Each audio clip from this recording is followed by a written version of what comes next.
Hey, Olive and Frank. I'm sitting here in Arlo's bedroom getting ready to read him The Noisy Clock Shop. I wonder what this is about, Arlo. So this is The Noisy Clock Shop. Mr. Winky's watches and clocks. And Arlo loves this book. I think you're going to like it too, Olive. Frankie, maybe not so much. Look, there's a cuckoo clock. A cuckoo clock, that's right. Mr. Winky mended clocks. You know what mended means?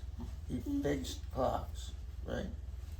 He took care of shabby clocks with dirty faces. Poor old clocks with broken hands, and lazy clocks that wouldn't run. Do you think clocks that don't run are lazy, or are they just out of batteries? Although this is a story about old times when they didn't have batteries. What happened to that clock? I don't know. Maybe we'll find out. After he fixed the clock, Mr. Winky wound it. So, Arlo, you have to wind the clock to make it work. It's not like these watches and clocks. Most of the ones you have over there, probably all the ones you have over there, are ones that have batteries. But it used to be that you had to wind them up. You had a dial and you wind them up. After he fixed the clock, Mr. Winky wound it. Then he put it back on the shelf to wait for its owner to come and take it home. And here's the clocks that Arlo was talking about. Oh, look, there's a clock right there. There's a clock right there. There's clocks everywhere. How did I know you were going to pick this book? So let's go on to the next page. We don't want to skip a page. Mr. Winky's clock shop was a cheerful place, so people were happy. There is a watch. Yeah, there's a watch there. The clocks on the shelves kept up a constant clatter, so they were all going like tick-tock. See this clock here? This thing goes back and forth, and it goes tick-tock, tick-tock, tick-tock. And this is a big clock. Tick-tock, tick-tock, tick-tock. Let's show Olive what we're looking at. Right? And they go tick-tock, tick-tock. So all these clocks are there, and they're going tick-tock, said the big one. The Swiss clock sang a tinkly little song, and the cuckoo popped out of the cuckoo clock. Why is that clock not standing? I don't know why that's sideways like that, but this is a cuckoo clock. So your turtle's named Cuckoo. So when this cuckoo comes out of the clock, when it gets to be a certain time, it comes out and goes, cuckoo, cuckoo, cuckoo, cuckoo. And there, that's it right there, Olive. A cuckoo clock. And Arlo has a turtle named Cuckoo. The cuckoo popped out of the cuckoo clock and said, cuckoo, cuckoo, cuckoo. The grandfather clock tried to chime first, but the cuckoo clock always beats him. This is a grandfather clock right here. It's a big clock. But the cuckoo clock beats it. Yeah, it does it first. So this is a grandfather clock. Right there, Olive.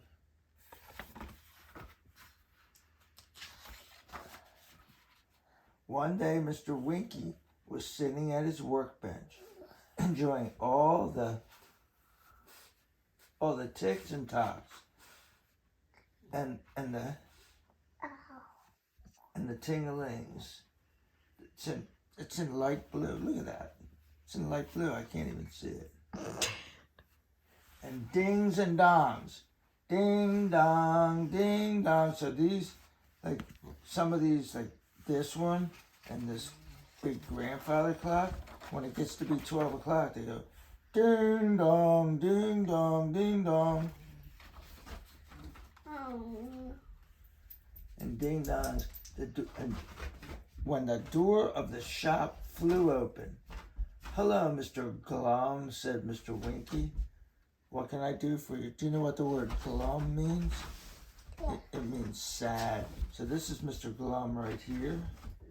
And he's always sad, probably. Because his name is Sad. See him over here, Olive? I'm not Olive. No, Olive's in New Orleans. She's going to be watching this. Maybe. We'll see. Why is he sad? Well, let's find out. Oh my, said Mr. Glum, sticking his fingers in his ears. How can you stand this awful noise? See, you would love this noise with the cuckoo clock and these things going tick-tock and the alarm clock going ding-a-ling-a-ling-a-ling-a-ling. You would love that, right? Because you love clocks. Yes. How can you stand this awful noise? I was going... What was the Duncan just do? No, don't worry about Duncan. Let's stay on focus here, buddy. I was going to visit with you a while, but I can't hear myself think. Goodbye, Mr. Winky. Goodbye. Mr. Glum pulled his hat down over his ears and hurried out, slamming the door behind him. So he's just a grumpy guy. It's a long book. Oh, is that his car? Well, his car? that looks like a taxi cab, but let's see.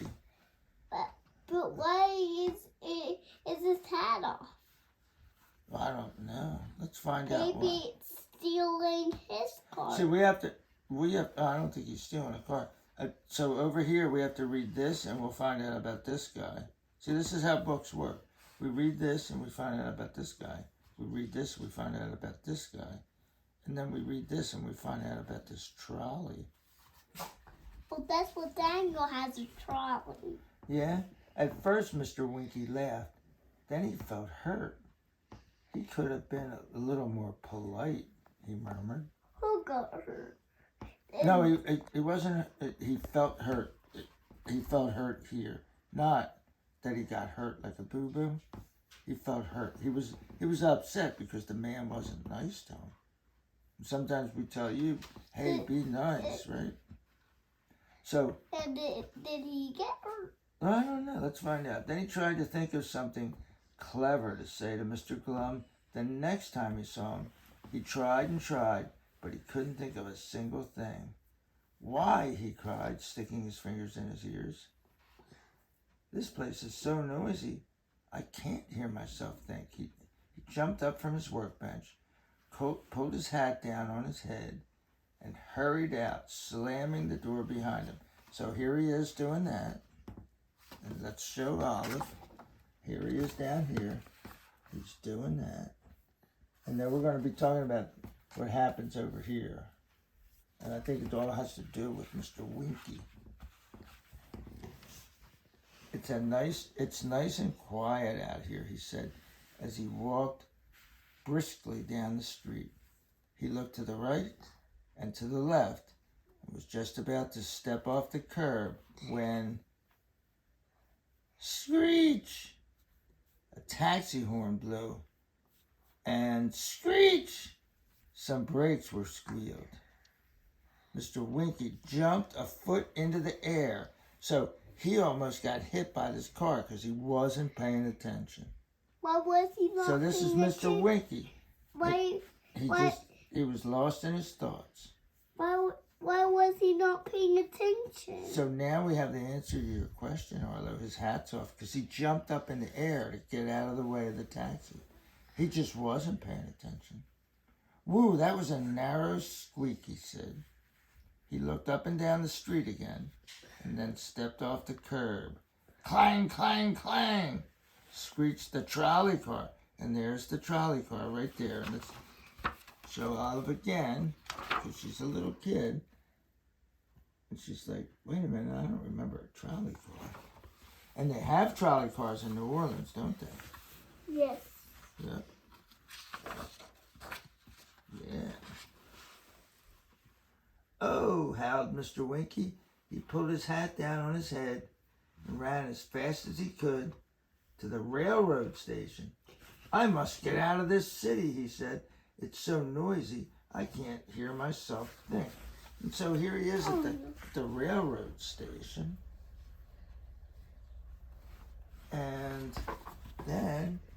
says he bought a ticket to the country. So he's coming out to here. You live in the country. Today when we went over that bridge, we were in the city. But you live in the country. Olive lives in the city. As the train rushed through the countryside, he settled in the red plush seat and opened a bag of peanuts. So he's eating peanuts. See him? Yes. Snap, crackle, crunch, crunch, crunch, crunch. Mr. Winky ate peanuts. Baby, we could get some peanuts. Not right now, buddy. Oh yeah, at the store we could do that. We'll think about that tomorrow. Bring that up tomorrow. Oh. Woo! The train whistled. Pickety pick, pickety pickety pickety pickety pick. The wheels clattered over the rails. Click, click, click, click, click. The conductor punched the tickets. You know what that means? Punch the tickets? With a hole punch. You give him the ticket and he punches a hole in the ticket. He's not going. And his mouth open. Yeah, he's eating peanuts, Olive. Look at him. He's throwing the peanuts into his face. I think he should be back at the clock shop, but that's just me. Okay. Oh my, said Mr. Winky, sticking his fingers in his ears. I can't stand the noise. I can't hear myself think. He put the rest of the peanuts in his pocket, got off the train at the next stop. As Mr. Winky walked slowly down a dusty country road, he saw a little red farmhouse. So here he is, seeing the little red farmhouse over here, and then we're going to find out what happens at the farmhouse. Come in, said the farmer. You're just in time for dinner. Mr. Winky went out to the pump to wash his hands. And there he is, washing. So he's filling a bucket with water. That's a pump. Just like you pump the bicycle pump today, you pump this pump and water comes out of it. It's not air. Squeak, squeak, the pump handle hopped up and down, and the cold water splashed into the bucket. Mr. Winky washed his hands and went into the house. Oh, and they're going to have some good food. Look at that, Olive. Some good food. Okay, see the food, Arlo? Yes. Dinner was delicious. Mr. Winky's plate was piled high with rosy ham, mashed potatoes, green peas, and applesauce. But the jangling of the knives and forks and the clattering of the dishes were too much for him. I can't stand the noise, he said. So he went from a guy who worked in a clock shop with a lot of noise, and his friend Mr. Glum all of a sudden started going, there's a lot of noise in here. Now he's not able. Mr. Winky has turned into Mr. Glum. Oh my, I can't hear myself think. He finished his dinner quickly, thanked the farmer, and hurried upstairs to bed. I'll take a walk in the woods, he said the next morning. Surely it will be quiet there. Mr. Winky walked further and further into the woods. It was very quiet. Ah, said Mr. Winky, this is more like it. At last, I can hear myself think. He set his hat on top of his head and walked briskly through the trees. So, your mom's filming a video. We're taking a video of me. You know how I do these things? I read them to you. And he smacked a brown bear. A brown bear, yeah. So here you go. This is what Arlo's talking about, Olive. And why he's gonna smack a brown bear? Well, we're gonna find out. We're gonna find out, and we're getting close to the end. We're not real close, but. Gee, clattered a red squirrel. Mr. Winky walked a little faster. Caw! Screamed a raggedy black crow, swooping down through the shadows. Hey. Mr. Winky began to run. There he is running. Leaves crackled and branches snapped as he ran. Oh, howled Mr. Winky. When he bumped into a tree, ow, howled Mr. Winky. When he tripped over an old stump, and oh my, gasped Mr. Winky. When he ran smack into a big brown bear. Grrr, roared the big brown bear, sitting up on his hind legs. Yeah, oh man. Mr. Winky's in for a world of hurt here. And look at this, bear, squirrel. See, I'm showing Olive, because Olive's going to be watching. So let's see what it says here. Mr. Winky turned right about face and ran. Grrr, said the bear. Caw, said the crow. What are you doing? Gee, said the red squirrel. I can't stand this noise, murmured Mr. Winky. And sticking his fingers in his ears, he hurried out of this wild woods. Are you watching the video? He hurried past the little red farmhouse, past the pump, and down to the railroad station. Barry bought a ticket back to the city. Okay, let's get focused, because now look. Here's some more modes of transportation. Let's show Olive. Okay. There you go. And let's see what's happening here. This is the guy punching the ticket. Remember I said that? That's how you punch a ticket. Let's show it. Use a ticket puncher.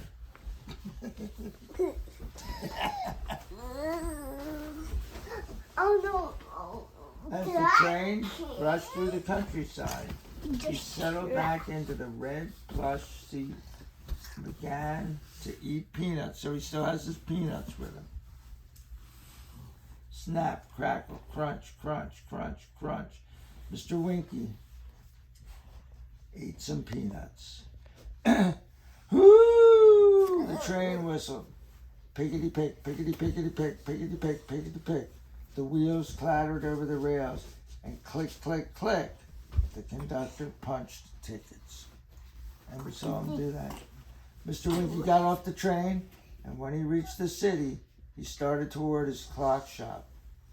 Clang, clang, clang, screeched the trolley car. Eeeeee, shrieked the siren of the big fire engine.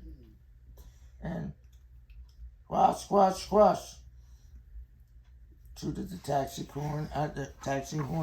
I don't know how that's, maybe I'm reading that wrong.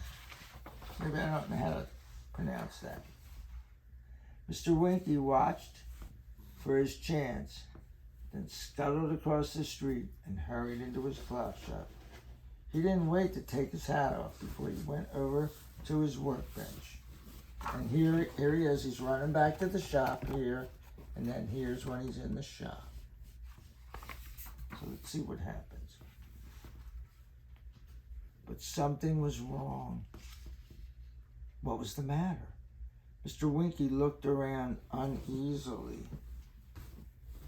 He looked at his workbench. All of his tools were in place. He opened the drawer where he kept his money. All his money was there. He looked for his glasses.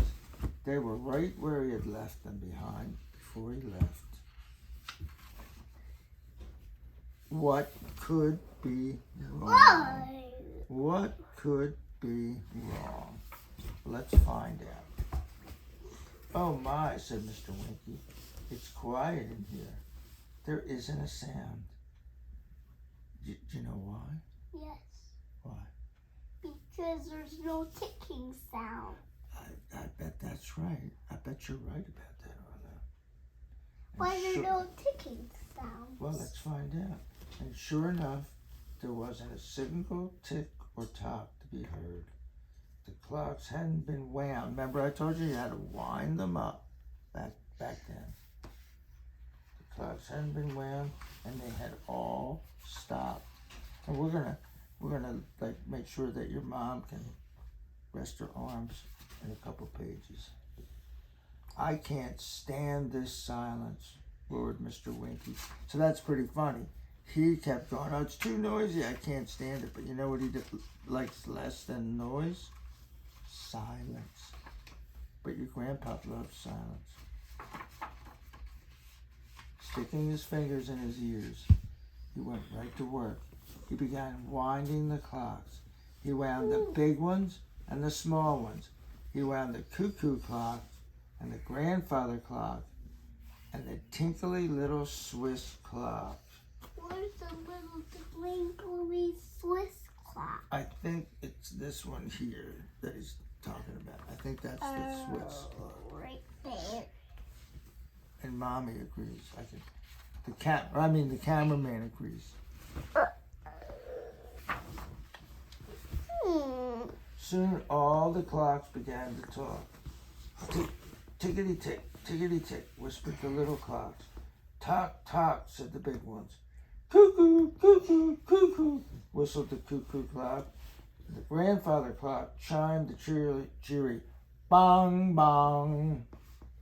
And the Swiss clock never stopped singing its tiny little song. Oh, Swiss clocks might be the ones that have that. I have a little Swiss That dance clock. around there. I have a little Swiss Do you? clock. And as Arlo runs off into the sunset. So there's all the clocks, Arlo. I have says a little this. Swiss clock. This is my little Swiss clock. Oh, now this is the way I like it, said Mr. Winky, holding a clock close to his ear.